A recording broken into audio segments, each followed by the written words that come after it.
Hola queridos amigos, bienvenidos a Vladimir a la Una. Hoy tenemos como invitado a Ángel Oropesa, él es coordinador de la Mesa de la Unidad Democrática. ¿Cómo está, Vladimir? ¿Cómo te va, Ángel? Gracias por venir al programa. Un honor, como siempre. Bueno, muchos puntos y me gustaría comenzar por la decisión de la Mesa de la Unidad Democrática de no asistir a la reunión que estaba prevista hoy en República Dominicana con los representantes del gobierno nacional y con representantes de países que están facilitando esta aspiración a un diálogo en Venezuela, porque todavía no se puede hablar de un diálogo formal, apenas estaríamos en el proceso de marcaje de la cancha que no ha concluido. Esa es la óptica que uno tiene de este proceso. Y bueno, las razones por las cuales la MUD no asiste a esta reunión. Es una marcha y contramarcha, hay un argumento de peso, este tema de las exigencias al gobierno, las condiciones para sentarse. Hablemos un poco de eso.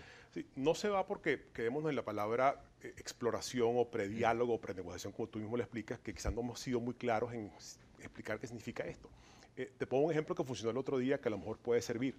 El otro día me llamó alguien para una entrevista de radio, hablé con su productora, le dije, bueno, perfecto, cuadramos entre una hora cuáles son los temas que vamos a hablar y se dio la entrevista.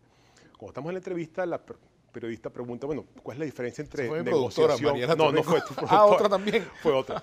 Diferencia entre negociación y prenegociación. Le dije, bueno, lo que estamos haciendo, la entrevista es ahorita, pero hace una hora me llamó tu productora y hablamos de cuál era el tema, si podía esta hora, no podía esta hora. Sin aquello, esto no hubiera pasado, pero aquello no fue la entrevista. O sea, aquello fue la preentrevista para que esta se diera. Lo que estamos es, como tú mismo dices, marcando la cancha. Y marcando la cancha implica una serie de preacuerdos o precondiciones para ver si hay o no hay negociación. El gobierno se comprometió con el presidente de la República Dominicana, con los mediadores, a algunas cosas que no ha cumplido. Por ejemplo, se comprometió a una cosa que está en la ley, que no es una concesión graciosa, sino que está en la ley, que es las sustituciones electorales. Una cosa que tú sabes muy bien, pero que la gente no entiende y que quizás no está tan bien informada, que es una cosa muy grave. Pongamos un ejemplo del Estado... El Estado Zulia, por ejemplo. Sustitución es una cosa que existe, una figura que existe en la ley electoral desde hace muchísimo tiempo, mediante la cual los partidos políticos tienen hasta 10 días antes de la elección para sustituir candidatos. Dado la premura al CNE que no quiere hacer elecciones, empecemos por allí, no teníamos fecha, no teníamos condiciones, una cantidad de cosas, hubo que hacer las primarias como se hicieron. Cada partido lanza sus candidatos, vamos a primarias y después el que gane es candidato de todos, el que pierda pues se retira. El caso del Zulia tuvimos dos candidatos que eran Juan Pablo Guanipa con la tarjeta de Primero Justicia y Voluntad Popular y Evelyn Trejo de Rosales con la tarjeta de Un Nuevo Tiempo y de Acción Democrática. Gana Juan Pablo Guanipa, Evelyn Trejo de Rosales dice, tú eres el candidato, yo te apoyo, no hay problema.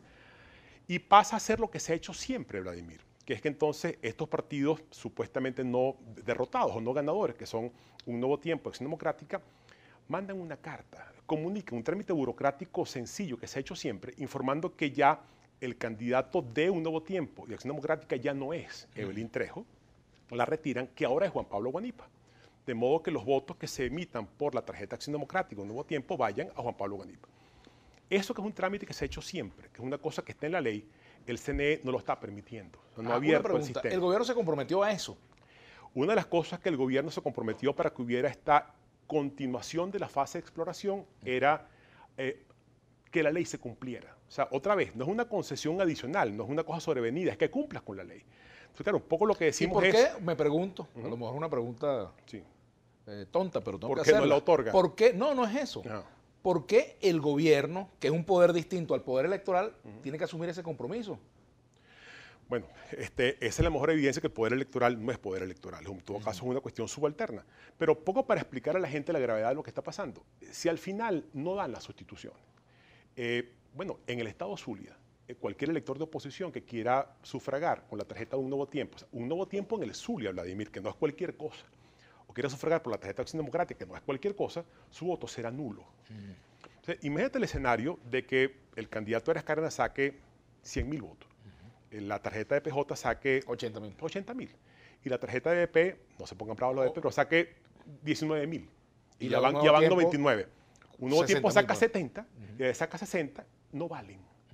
Gana Arias Cárdenas con los votos que sacó. Lo que se busca es, digo, si el gobierno inhabilitara candidatos, asume el costo político de hacerlo. O sea, ¿cómo le explica al país y a la comunidad internacional que inhabilitó a Carlos Ocariz, por ejemplo, o a Alfredito Díaz en Nueva Esparta? Pero si lo hace por esta vía de las sustituciones, que puede hacerse algunas gobernaciones por esta vía, lo hace de manera soterrada, no paga el costo político, y cuando le critican va a decir, no es culpa mía, la culpa es de la oposición que no enseñó a su gente a votar.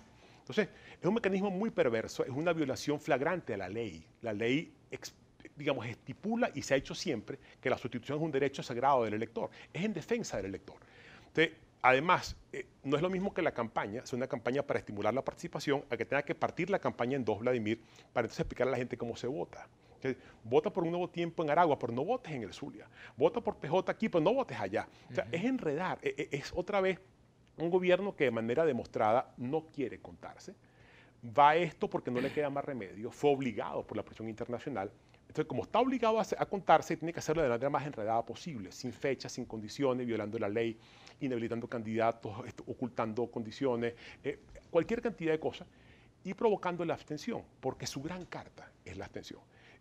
Su esperanza es que nos enredemos votando, sacar cualquier cantidad de votos nulos por la vía de las no sustituciones, estimular que la gente no participe, dividir a la oposición. Ese es el juego del gobierno. Su única esperanza ante la falta de gente es esa. Que nunca, ese proceso de sustituciones se ha hecho siempre, ¿no? Toda la vida. Toda la vida, además, un derecho, lo han hecho todos los partidos, incluyendo, por supuesto, el PSUV. Todos lo han hecho porque es un derecho del elector.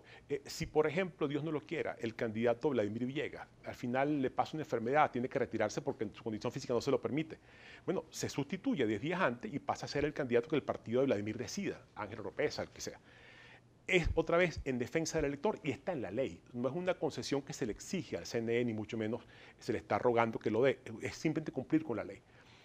Cuando el gobierno ni siquiera hace eso, o ni siquiera permite que la ley se cumpla, pues te da una señal de que cualquier otra cosa, liberación de presos políticos, la Comisión de Países Garantes del acuerdo, eso por supuesto no se va a dar porque su palabra otra vez queda devaluada, no hay ninguna clase de garantía, ninguna clase de compromiso. Y fue lo que se emitió ayer. Ahora, ¿qué gana la oposición no asistiendo a la República Dominicana? Eso es bueno también precisarlo. O sea, sí. Ok, no hay acuerdos, no se dan esas garantías y la oposición tiene que ir a un proceso de elección con ese cuadro. Si, por ejemplo, el CNE no cambia esas reglas, aún en esas condiciones la oposición va a participar. Tienes que ir con el brazo amarrado, con el pie amarrado, con el otro brazo amarrado. Sí, otra vez, Vladimir, porque esto es o no es una dictadura. Si es una dictadura, te va a dar condiciones de dictadura. O sea, la mata de mangos da mangos, no da otra cosa. Entonces, no te va a dar condiciones noruegas ni suecas porque estás en dictadura. Entonces, te va a hacer la cosa complicada, te va a esconder las reglas, te va a inhabilitar candidatos, te va a perseguir, como pasó con el caso del hermano José Manuel Olivares, como pasó con el caso de varios dirigentes políticos en todo el país. Va a jugar a las sustituciones que no te las da, va a jugar a la abstención, va a inventar rumores sobre la oposición, que entonces no nos reunimos en Dominicana, nos reunimos en otro lado. Nos reunimos en el country club a tomar café. O sea, cualquier cosa para tratar de dividir, generar abstención. Lo que la oposición y el país gana al no asistir a Dominicana es no seguir prestándose el juego perverso del gobierno, quitarle la careta y decirle, mira, tú estás en la negociación gobierno porque tú necesitas financiamiento externo. No nos vamos a caer a coba. Tú estás ahogado por tus errores. Tú desconociste la Asamblea Nacional, inventaste una ANC que no la quiere nadie en el mundo. Y claro, nadie te presta, nadie hace negocio contigo, tú necesitas ese respiro. Por eso es que estás en la mesa. Bueno, no me voy a prestar el juego si tú ni siquiera eres capaz de cumplir con la ley. Eso es lo que estamos ganando. La canciller Delcy Rodríguez decía que la MUD no va a asistir a Dominicana porque recibieron una llamada de Donald Trump.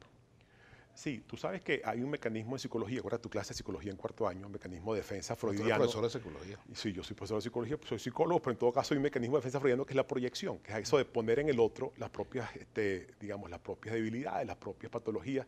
Bueno, una gente que tiene que viajar a Cuba cada ratico para recibir instrucciones, cree que todos hacen lo mismo.